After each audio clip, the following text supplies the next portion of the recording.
This week on The Big Show, October has arrived and the fall movie season is in effect. Producer Warrington Hudlin will join us to discuss the life and legacy of groundbreaking director Melvin Van Peebles. And Charles Kirkland and I will discuss this week's latest releases, including The Many Saints of Newark and Venom, Let There Be Carnage. We'll have all that and more on episode 473 of Keeping It Real with FilmGordon. Let's go.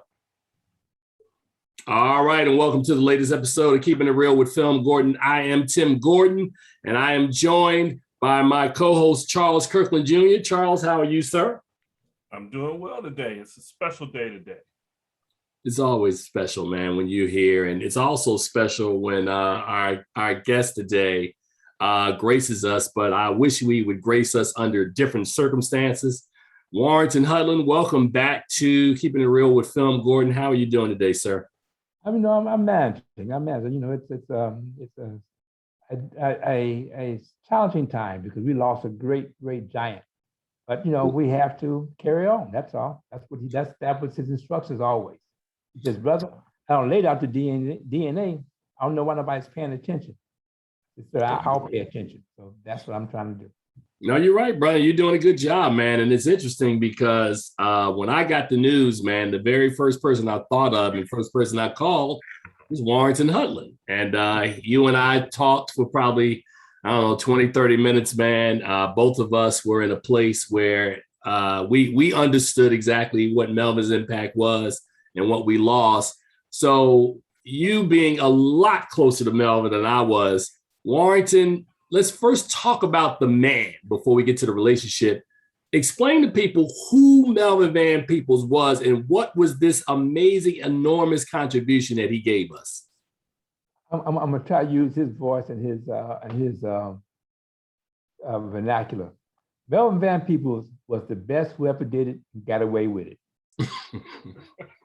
and he just there was another thing I saw somebody posted says, they said, Melvin, how'd you get to the top? Response, nobody would let me in at the bottom. I mean, that is how he operates. And he just, the last one, I give you three. The last one was, he says, people say I'm out there, I work outside the box. He says, brother, when I saw there was no box. And that is what's magical about him. He started from when it was nothing. He is, in my view, the founder of contemporary independent cinema. And as a practicing artist myself, he is my ancestor. I know that historically, there was Oscar Micheaux and those people, but I don't find it, that's not my lineage. That's a historical fact, but he does not, what I do and what I'm trying to do doesn't start with them, it starts with Melvin. Melvin disrupted the narrative. He completely, he resurrected, wrong word. He emancipated the Black image from Hollywood's control. And no one has ever done that. And quite frankly, people have not done that since then. Our image has slipped back into Hollywood's control. When he talks about badass, he elevated the badass. And the generation of films that came immediately after him, they were badass, but they were badasses working for the man. So I may like Shaft, but Shaft was working for the police.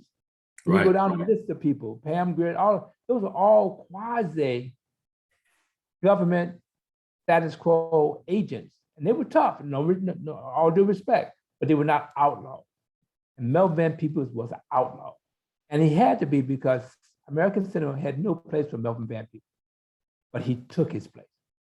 So now you're talking largely about the impact of his 71 film, Sweet Sweetback's Badass Song. But let's go back before we get to that film and talk about the film that he wrote a novel called The Story of a 3-Day Pass and filmed it in France, which is always a funny story because when he entered it here in the States, and I think it was the San Francisco International Black Film Fest, and it actually won. They thought he was a French filmmaker. And so he comes here and the studios court him for that. I just got a chance, Warrington, to really watch that film for the first time, probably about 3 or 4 months ago. It's a brilliant film with a brilliant narrative that really kind of foreshadows the work that Melvin would do, examining race, but doing it in a way where it's not necessarily, it is in your face, but it's not offensive in a way to turn you off. He had a way with his filmmaking that his films would draw you into the story. As a filmmaker yourself, Warrington, how skillful do you have to be able to pull that off? Well, I mean, film is language. So the ability to use language to engage and to pull you in, and each of us are challenged to do that. But I think that, let me do a quick plug.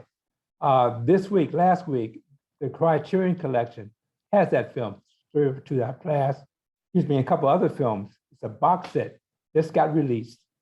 Like I'm waiting on my copy, my complimentary copy. And in that piece, Nelson George and I do an hour-long interview about the impact of Melvin Van Peebles. So I'm hoping all you Melvin Van Peebles fans will buy that box set. Now, I get great details about the early work of Melvin Van Peebles. Right, and I was going to ask you, in the box set, I'm assuming that Story of a 3-Day Pass, Sweet Sweetback, as well as Watermelon Man are in there. Did they put or include Classified X in there, the documentary that he did in 90? I'm so glad you mentioned that, because that's the one no one talks about. And that's the one that is unbelievably awesome. And my favorite line was, well, he goes to the whole history of Hollywood and how they have completed, slandered, maligned us. And that's why I decided I got to kick Hollywood's ass. Now, that is Melvin Van Peebles. He had an adversarial relationship. And to me, that's the only relationship to have. There's no peace treaty, in my view, which is why I'm on the outside now on the inside. I mean, I've been on the inside, but I'm back outside again. Because this industry is not committed to do anything else other than make us consumers. They slander us, disrespect us, disempower us. It's a hostile industry. And sure, my friends, family, and colleagues are doing really well in there, making millions of dollars, but the industry is not, by definition. For example, I remember when Barack Obama became president, and I was, certain things I was unhappy with. A friend of mine says, man, you said, brother, you getting carried away. I said, what do you mean? I said, institutions have what they want to do. So in other words, he said, listen, if a Black man became head of Ku Klux Klan, they're not going to stop lynching niggas. So America is going to do what it's going to do. And Hollywood is going to do what it does. And it's not ever committed to do anything to maintain the status quo. And the status quo of America is racist hierarchy. So when you challenge that, you got to end up like Melvin, which is working around the edges and on the outside. And that's why I admire Melvin so much, because he made that work. Man, he didn't make it work in cinema. He did it on Broadway. I mean, Ain't Supposed to Die a Natural Death, was a breakthrough play, not only because of the content of the story, because he innovated those buses coming from the Harlem community centers. I mean, Melvin was just he just didn't accept any limitations or rules. And that's a figure I don't really see, man. And so he's absolutely irreplaceable. Yeah, I absolutely agree with you. And it's funny because when you were talking about Classified X, which I actually rewatched again the night of his passing, my favorite line, which I actually put on social media, is the very last thing he says in the film, when he says, Americans like to go on about money being money, neither black nor white, but green. But when the hand holding the money is white and the head connected to the hand is mired in the same old racist attitudes, it amounts to the same old yassa boss, show enough racist stereotypes. And I remember the first time I watched that and I heard that at the end, I was like, ooh, Melvin. Wow. Preach, bro. So to your point, Warrington, the studio was set up, or Hollywood is set up in a very different way now, that it's hard. And I mean, you would know this much more than I. It's hard for anybody to be a renegade to get in the game today and have the same level of impact that Melvin had, because Melvin worked outside the system, and it's hard to work outside the system, but yet be a part of the system. Does that make sense? It does. What doesn't make sense, you have to pick a side. And actually, I think it is easier because I think that online media, the fact that we can communicate via the internet directly to consumers, I see a greater route to direct relation between the consumer or the audience and the maker. So I think it's actually easier today. And personally, my whole shift in my as a creative person is move away from the industry into things that are not locked down. I think I've told you I'm very involved now in virtual reality. So I think you can operate outside, but in doing so, it's equivalent of when the Brazilians, the Africans who were enslaved in Brazil, went up to the mountains and created quilombos, or in Cuba the Palenques, or in Mexico the Cimarrones, or here in America the Africans who escaped in Florida into the swamps, and they were known as the Seminoles. There's always a historical moment in which we find freedom by leaving the construction that we were constrained. Even down to the point the fact that after the end of slavery, a lot of Black people moved to the West, you know, and we're challenged that the issues and obstacles remain the same, but at different junctures, you decide you try to get in or you try to go away. And I think that challenge exists in 2021. So we got about 2 or 3 minutes left, Warrington. What is from a personal standpoint of being around Melvin, what is it that Melvin gave to you, and what is it that you will miss the most by not being able to go to him on a daily basis any longer? Well, just there's a irreverence and fierceness and humor. Oh, he's funny. And that is what I know. In many ways, Melvin gave me the full. I mean, I completed the course. I'm a graduate of Melvin Van Peebles, for Academy. And what I'm going to miss is just the reinforcement of seeing someone next to you. Oh yeah, that's right. Do like him. And now I have to do it from memory as opposed to having my inspiration, at a phone call or a subway ride away. So, but I completed the course. I got no excuses. I'm bona fide now. I need to go out there and do it. That's all. Well, Warrington, again, you and I have known each other for 30 years, man. And I've always looked up and thanked you for how you've supported me and how the message of Melvin, what Melvin gave to you, you've given to others. So I thank you for doing all that you've done with the Black Filmmakers Foundation through your films, your projects, and all your work. So, I mean, you deserve to be saluted as well, man. And, I just wanted to publicly say that to you because, I think the world of you, brother. We've had these conversations, man. May I leave you with a provocative, teasing phrase, which soon you and your listeners will understand why I said this. Ready? Mm-hmm. Don't be late for the future. Yeah, I know exactly. And that's not you either, man. That's Melvin too. It's coming. It's right. I mean, yes, sir. But brother, let me say one more thing, because let me reciprocate.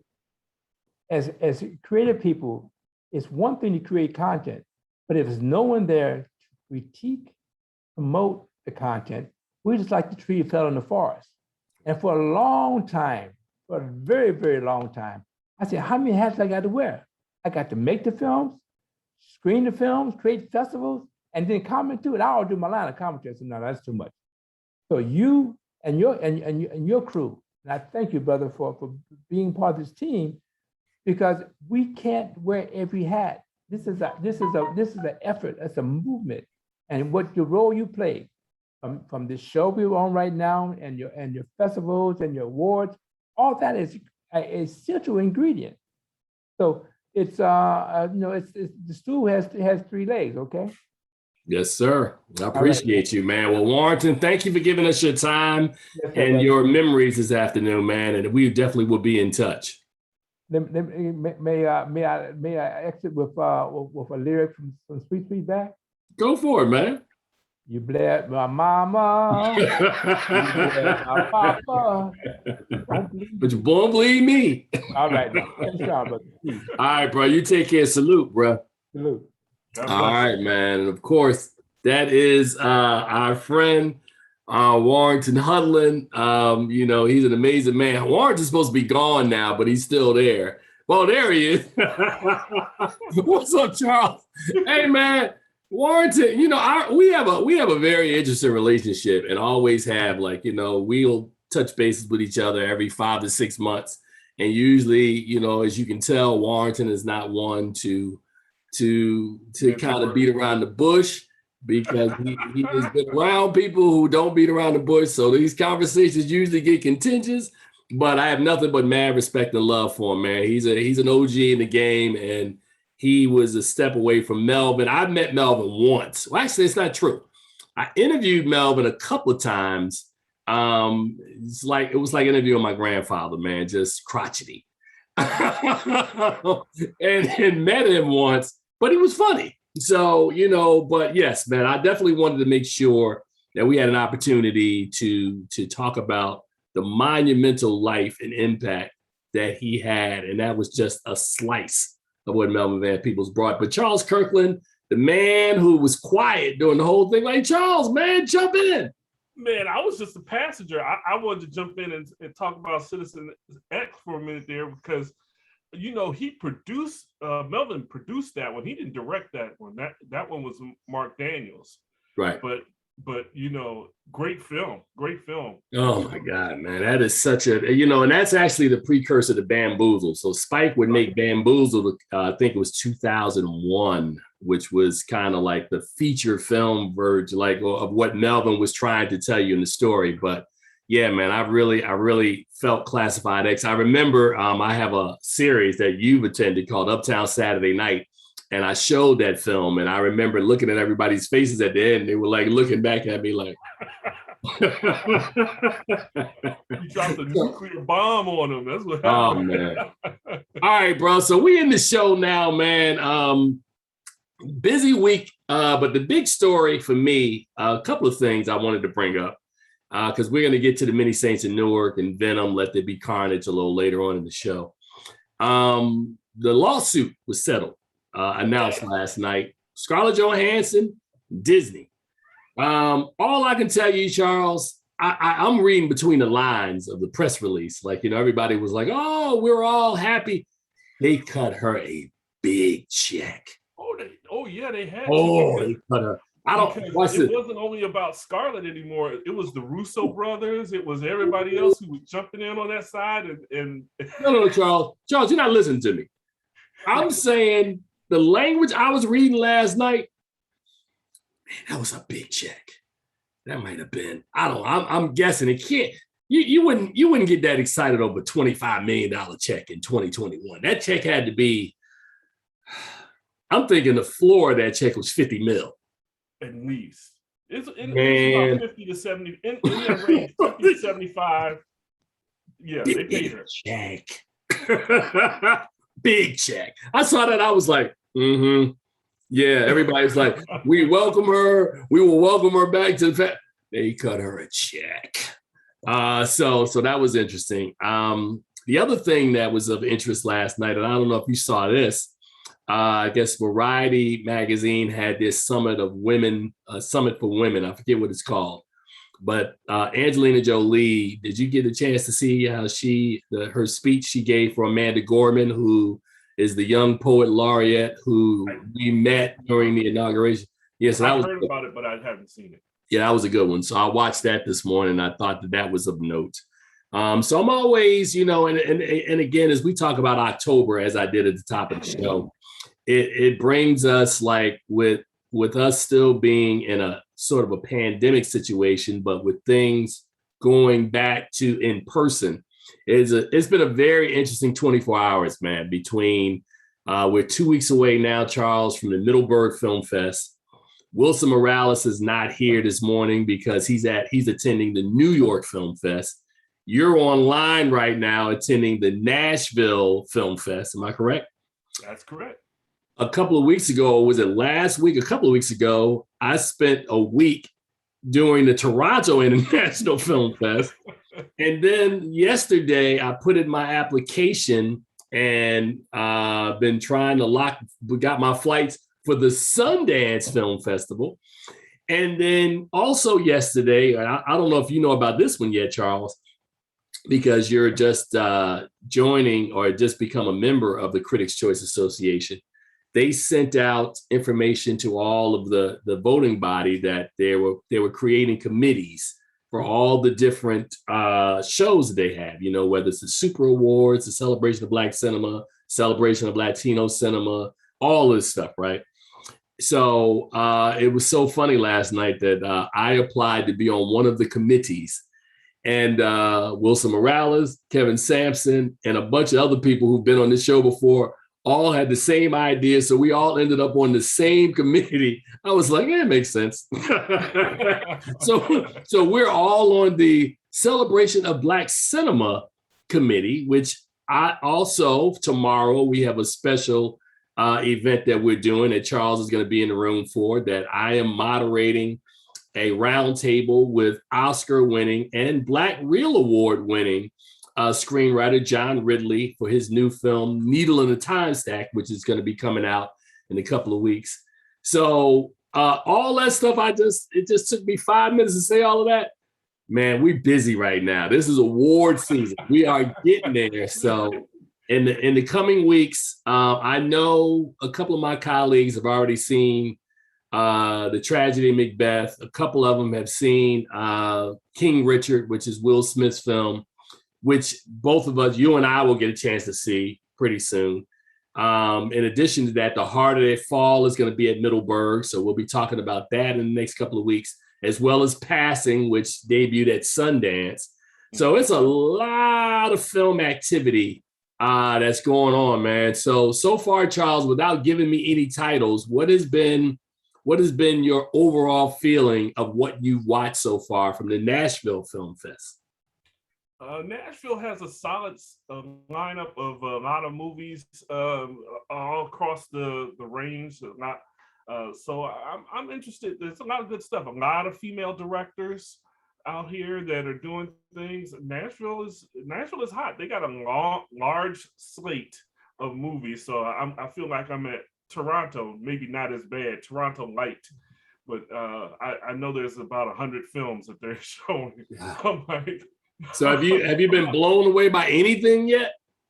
A couple films, yes. There's one film that, and you know, I petitioned for it to be part of our festival. A film called Ludi, Ludi. It's a American project with some Haitian and French in it. It's really good. It's about this Haitian American woman who's working as a nurse, and she's trying to make money to send stuff home. It's a really good film. Well, you know, female director too. Well, you know, I was going to tell you. Female director. Okay, I was going to tell you the one film. Like I want to say, I don't know the exact number, but I know it was over 40 films, right? And I think we covered on our site close to 40, right? Because I didn't review everything I saw.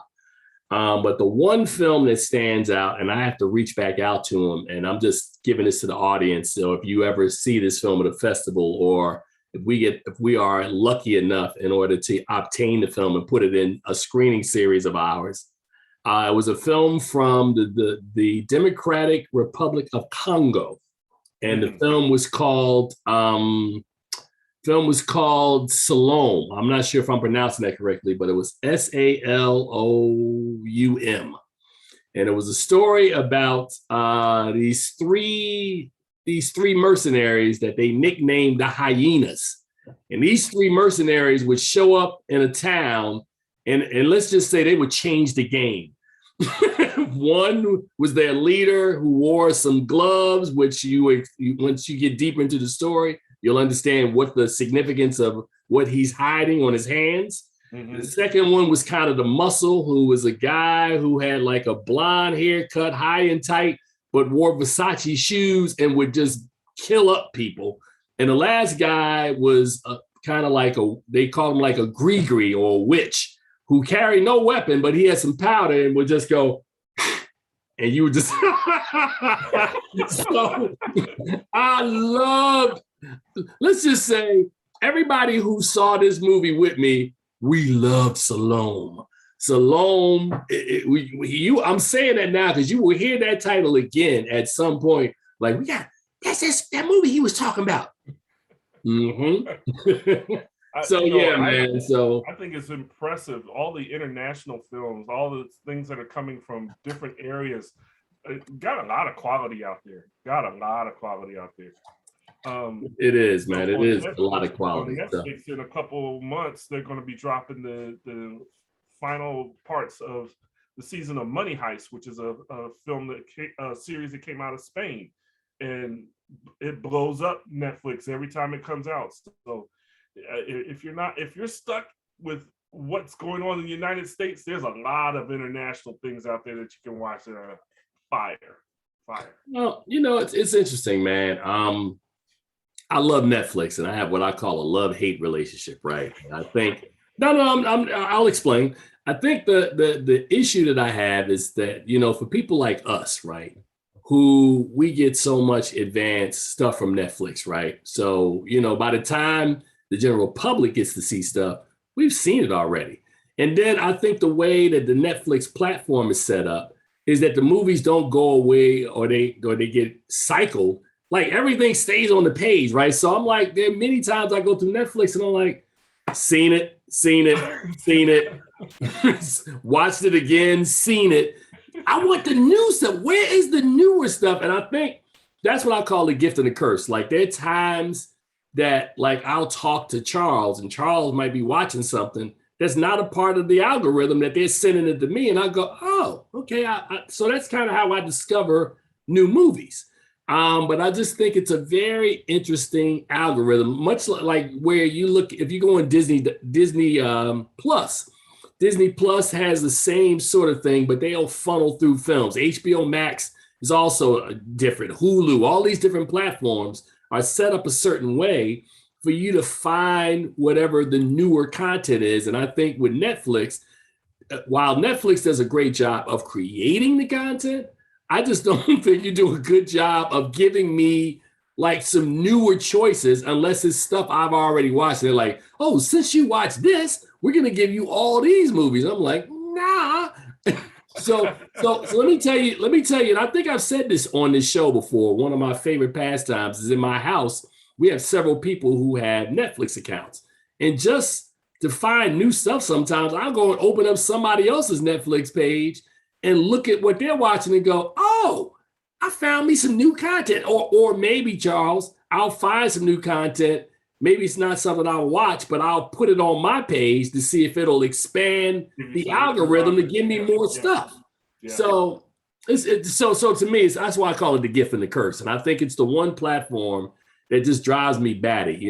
Amazon Prime, I don't really have a lot of expectations. I go on there. There are a lot of C-level movies on there. Like when I'm just writing or if I'm creating and I don't really want to pay attention to what's there, I just put on Amazon Prime. I'm like, I'm gonna tell Michael B. Jordan you call his movie a C movie.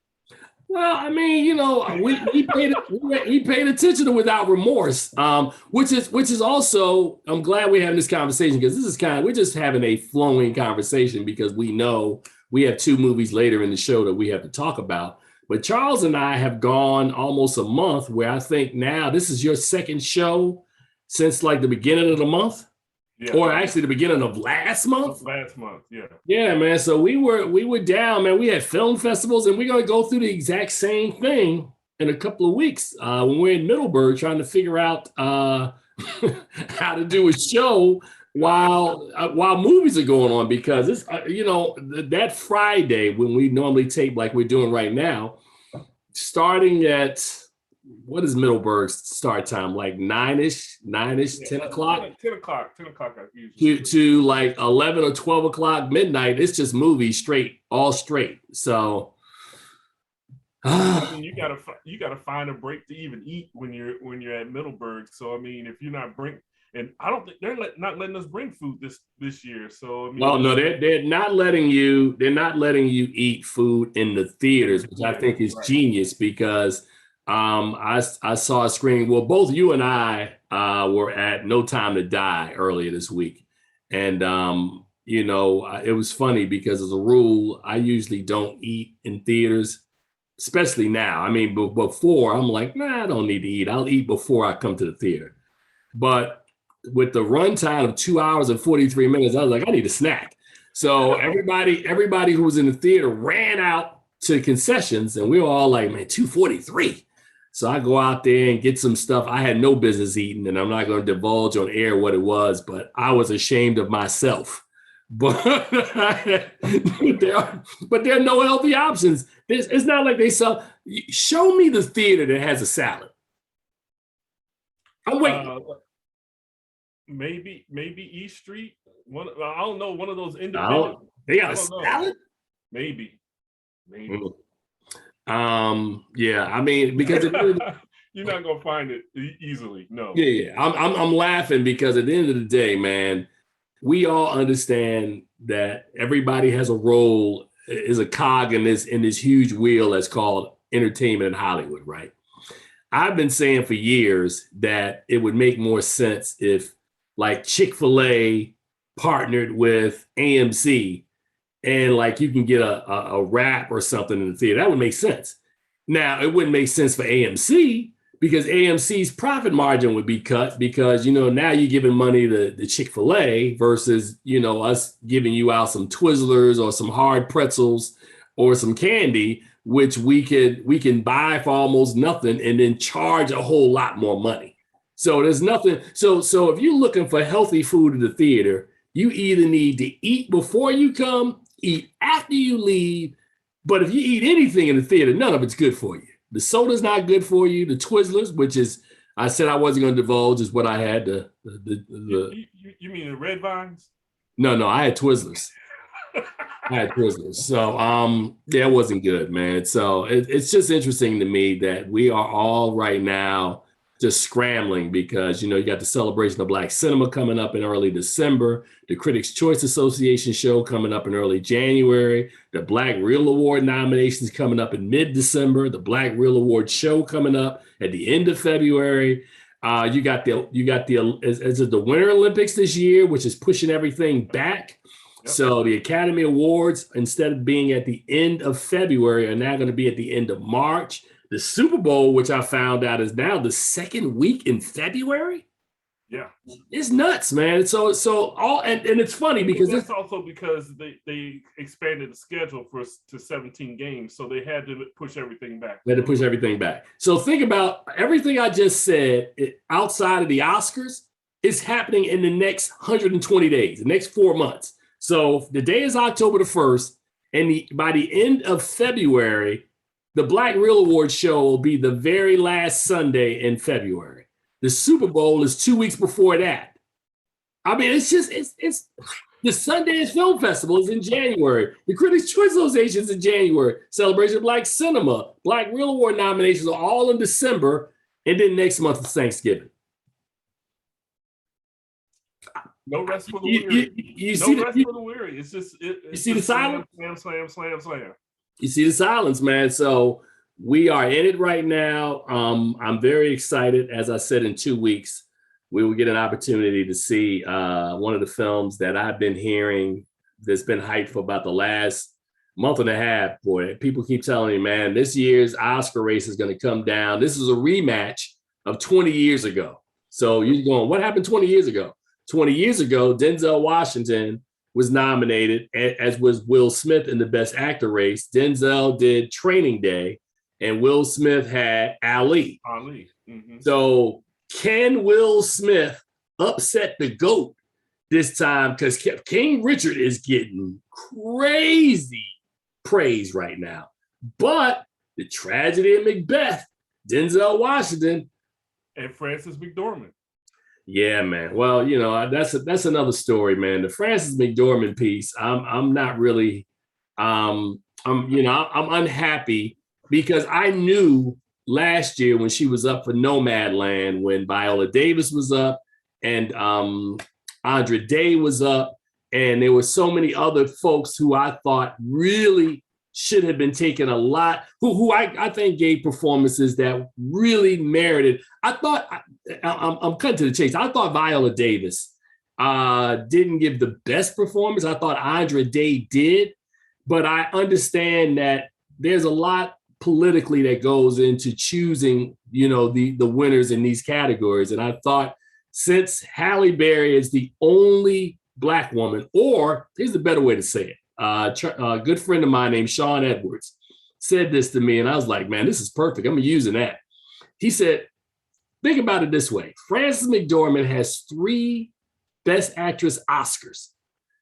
Every Black actress has ever acted, every Hispanic or Latina actress has ever acted, and every Asian American woman or every Asian actress who's ever acted, all combined have 1. And that's Halle Berry from Monsters Ball. Frances McDormand 3, every other ethnicity 1. 1.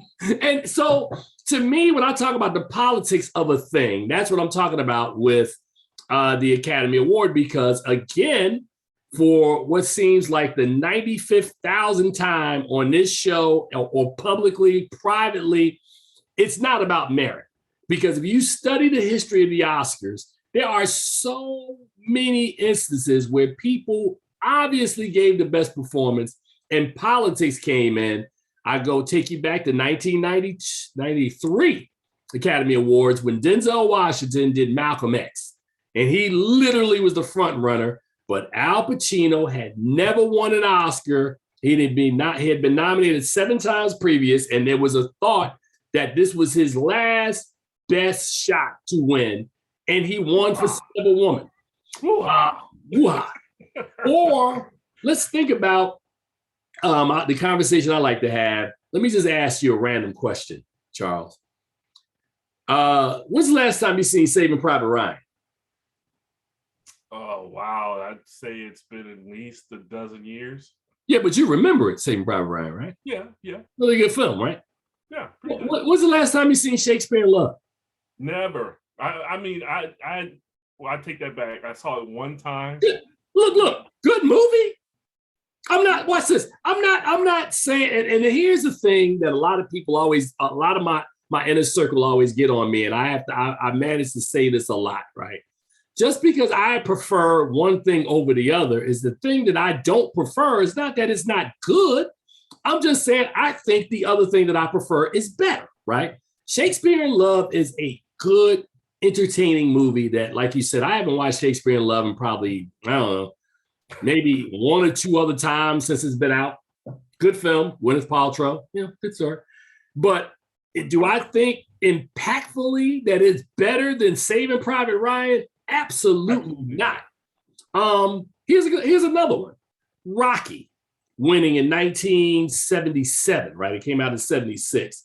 And I'm going to my phone really quickly because I just want to make sure I don't leave any of these films out, because this to me is the worst oversight, or one of the worst oversights in Oscar history, because this field was packed in 77 for Best Picture nominees, right? So I know Network is one of them. So I just want to double check. Best Picture nominees. Network, which clearly is not a crowd pleaser, but it's a much better, think about it, Charles. Rocky, which people watch over and over, or Network. I'm mad as hell. I won't take it anymore. William Holden, Peter Finch, who won posthumously. Faye Dunaway in this film. So am I wrong? Or is that one of the rare times that a crowd pleaser beat out what we would now look at as award films? I think this is one of those rare times. Like you said, it was a crowd-pleasing movie, and was it better than Network? No, not really. Was it more accepted commercially? Absolutely. And that's the rare thing that you get from Oscar, is when they go for a commercial success over a critical success. All right, I found it. The nominees for Best Picture in 1977, which were films that were made in 1976. Martin Scorsese, Taxi Driver. Howard Gottfried, Network. All the President's Men, Rocky, and Bound for Glory. And the one thing that I would say about that vote is that Rocky clearly, of all those four films, is the one that is a crowd pleaser, which as a rule, Rocky wouldn't even get nominated. Like those sort of crowd pleasers films, they may get nominated now, but the crowd pleaser has no shot to beat the more serious content. And again, for people who are watching, who are like, Tim, you tripping. Rocky was good. You know, the story, this kind of, you know, this great white hope. Like, okay, it's good. But to this day, the fact that Martin Scorsese had to wait until he made The Departed to win a Best Director Oscar after making Taxi Driver, Raging Bull, Goodfellas. Like, Charles, am I out of whack with this one? I don't think so. I don't think so at all. Okay. I mean, if we look at 1986, with Color Purple. I mean, what happened there? Are you really telling me that what wasn't it Out of Africa that won? Out of Africa. So you're saying that Whoopi Goldberg, who would win an Oscar playing in Ghost, not for playing Celie in The Color Purple. Denzel Washington didn't win for Malcolm X. Didn't win. I mean, there's a bunch of times Denzel didn't win. Denzel didn't win for Flight. Denzel didn't win. You know, he lost for Fences, which, again, like I said, man. So we're wrapping this whole thing up because I feel like we have this conversation every year, and that we understand that the Oscar's not about merit. So we'll take it back to the top where we started. That Frances McDormand should not have won the Oscar last year when you knew she had Tragedy of Macbeth coming up. You could have given that Oscar to somebody else. Could have given it to somebody else. Hell, you could have given it to Meryl Streep. You've already given her 3. Give her another one. Like, wow. I'm sorry, man. So I don't know what it is about Frances McDormand that Oscar loves her so much. She's a wonderful actress. Trust me. She's a wonderful actress, but my point is back to my original statement. Frances McDormand 3, every Black actress, Asian actress, Hispanic actress 1, and that's all. And when Sean said that, I was like, damn, he's right. So hey, man, you know, so I haven't said that, man. We got about, I don't know, 17, 20 minutes to go. Let's hit these movies this week, man. Up first, man, I'm going to throw this one to Charles because clearly Let There Be Carnage is not the big film of the weekend. No disrespect to all of the people that worked on Venom. Let There Be Carnage is not the big movie of the weekend. The big movie of the weekend is the one that we're going to talk about after that one. But before I throw it to Charles, let me set the stage. I disagree with the statements that have been offered by the host of this show. It sounds like a man that never watched an episode of The Sopranos who just said that, but that's another story. I'm not the only one in the world. I'm not the only one. All right, whatever, man. Let's move it forward. After finding a host body and investigative reporter Eddie Brock, the alien symbiote must find a new enemy, Carnage, the alter ego of serial killer Cletus Cassidy. Now, this film, Venom, Let There Be Carnage, is directed by Andy Serkis. For a lot of people who don't know, he is the precious, my precious.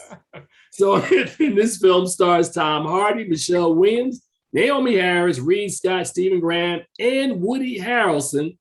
I, for reasons that Charles clearly understands, did not get an opportunity to see this because I wasn't driving 3 hours out of my way to go see this film.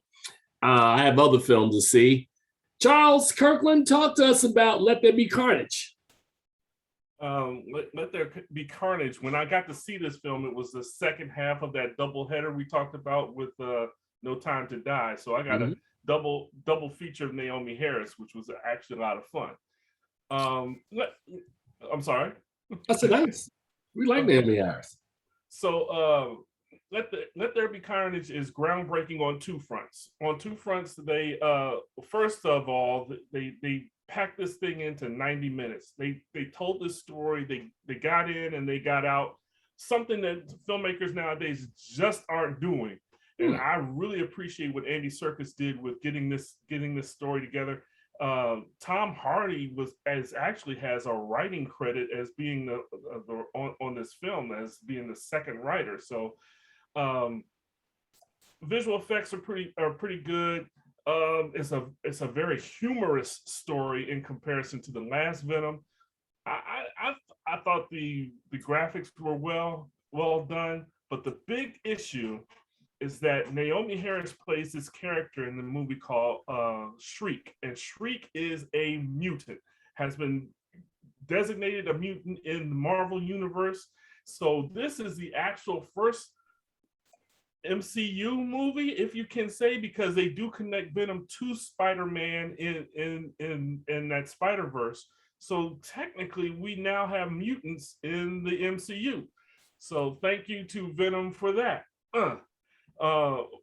So I mean, there's a lot of people who were not happy with this film because it is so funny, because it is very violent but bloodlessly violent, which allows it to get the PG-13 rating that it has. But I thought it was a pretty good movie, well put together. I enjoyed it a lot. It like I said, it moved.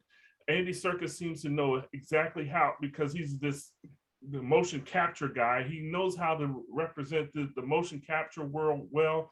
So Venom looked really good. Carnage looked very evil. And I thought the movie worked. It's not the height of Marvel films, so it's not going to be up there with Captain America, Winter Soldier, and all those things. But it's a plausible, likable film. I just gave it a straight C, though. It wasn't like it blew my socks off that it was super great like that, but it passes. And I think there will be a lot of people who will be on both sides of the fence. There will be a lot of people who love this film because it's simple and easy to access, and those will be your younger viewers. And then there'll be the comic book fans who just won't be happy with this because it's not the Venom that they've seen in the comic books and have enjoyed as that violent person.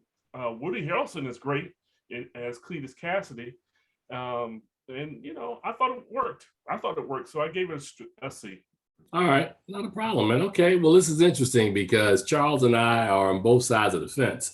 Did you get a chance yet to see the Many Saints of Newark? No, I wasn't going to watch it because someone told me I need to have Soprano knowledge.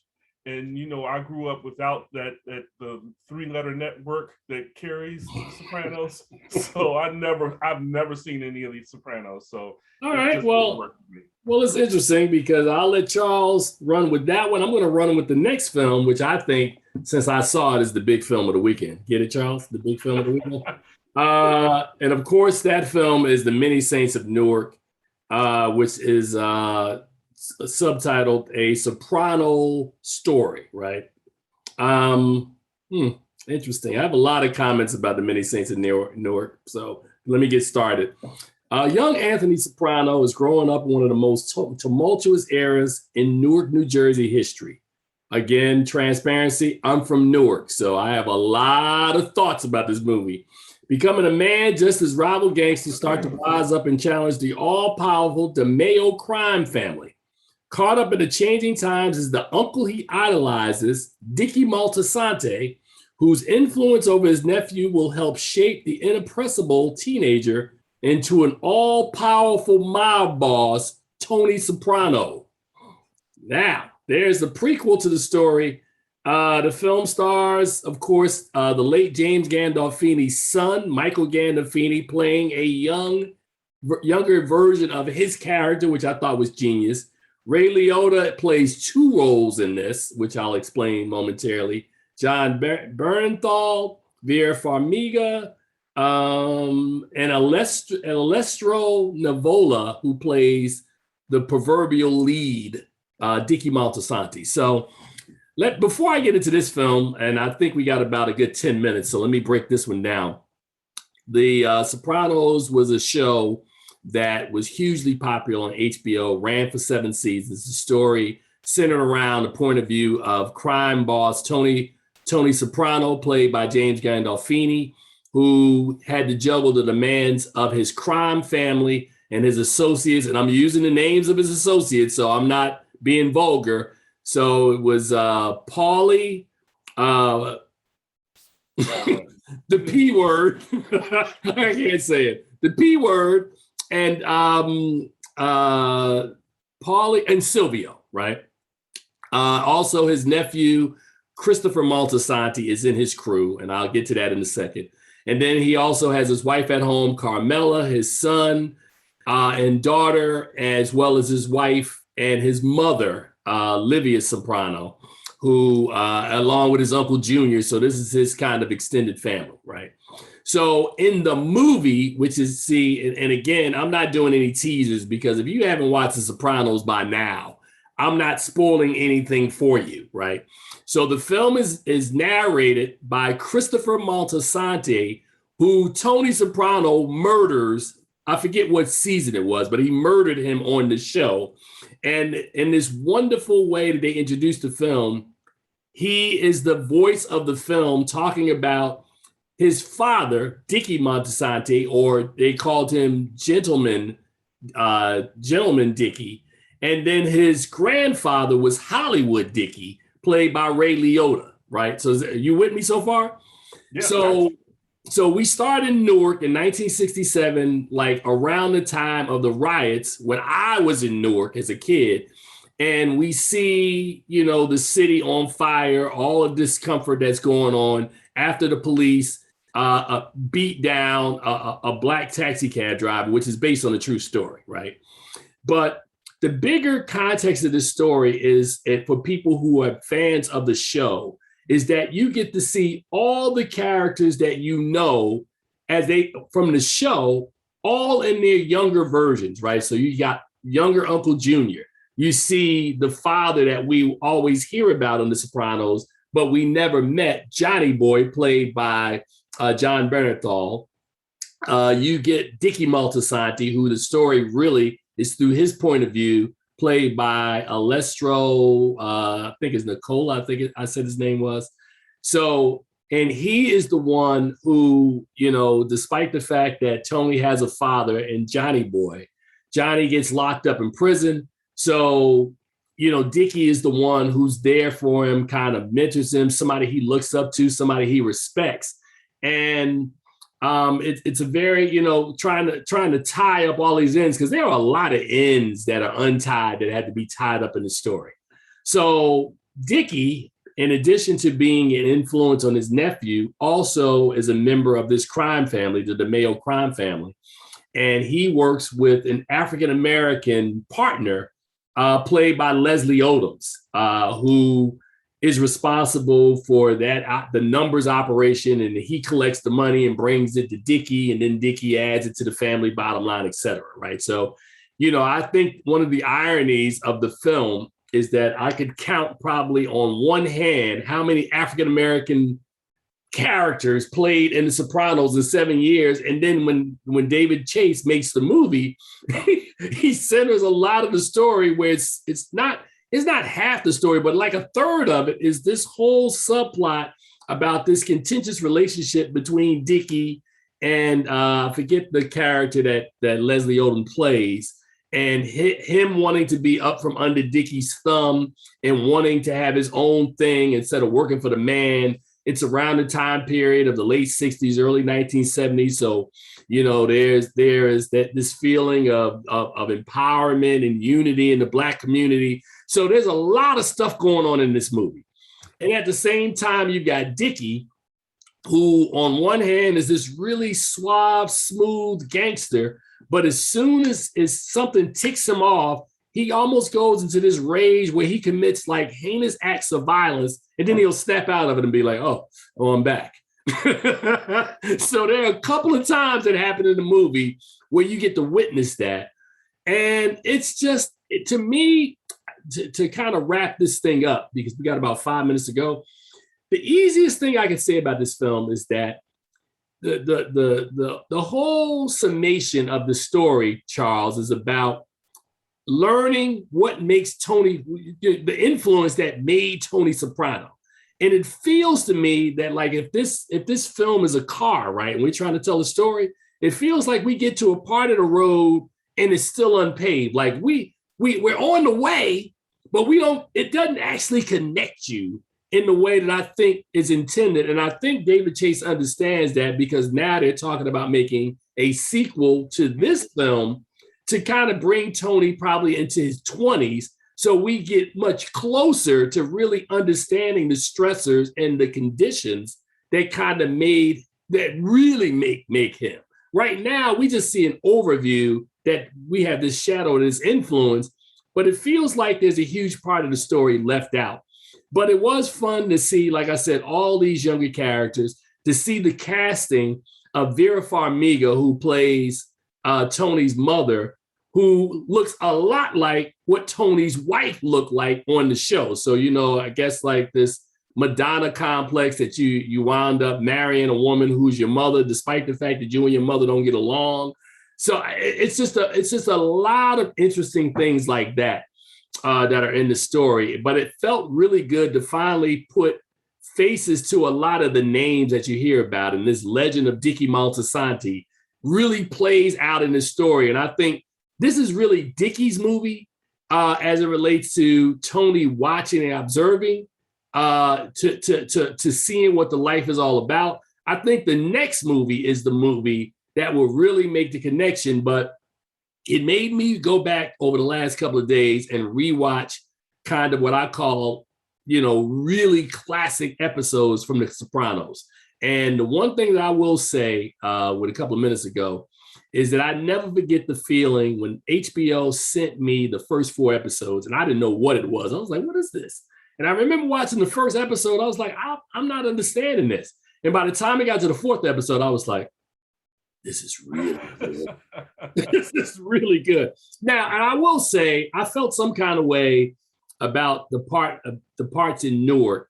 It was really kind of very nostalgic to look at it and kind of connect the Newark I remember at that age with the Newark that David Chase puts on in the film, and to see those projects in Belmont. Here are the streets that I'm familiar with: Springfield Avenue, Belmont Avenue. You're like, okay. So the only thing I didn't like was that when they did the premiere of this movie, instead of putting it in Newark, New Jersey, they put it in New York, which made no sense to me. It's not called the Many Saints of Manhattan. It's the Many Saints of Newark. Put the premiere in the city that the story takes place in. But other than that, man, I would give this movie a B. After saying all that, I would give this movie a B, because I think it's a good start. And I think for people who talk about, well, why did they need to make this movie? They needed to make it because it was a beloved show. And people to this day still debate on how the show ended. And it's wonderful to us to spend 2 hours revisiting Tony Soprano and this whole crime enterprise.